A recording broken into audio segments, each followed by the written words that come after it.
Today we are talking about how to change a shower head filter cartridge.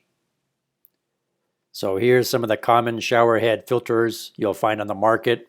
You can buy them at Lowe's, Home Depot, Ace Hardware, etc. There's some that are inline, some that are built into the handle.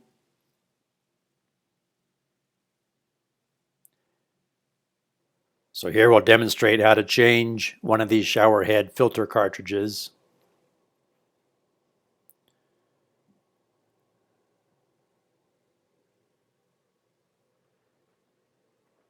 Basically, you gently grasp the shower head by the top of it, then unscrew the bottom portion with your other hand, lefty-loosey, righty-tighty, and then gently wiggle it once you got it unscrewed. There's 4 tabs you have to line up into 4 slots.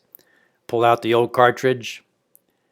That O-ring you see there needs to go in O-ring side first when you install the new cartridge.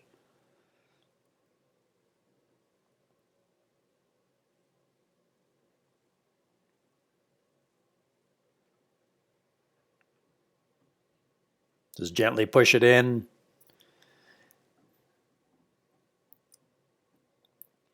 And line up your tabs. And then push the bottom of the shower head on. And then twist it to the right. When you're done, you want to make sure you turn the water on to test for leaks and also to allow any residual carbon black dust to be rinsed out of that brand new cartridge filter. Thank you for watching. Please like, share, subscribe, and leave me a comment for future video topics you would like me to cover.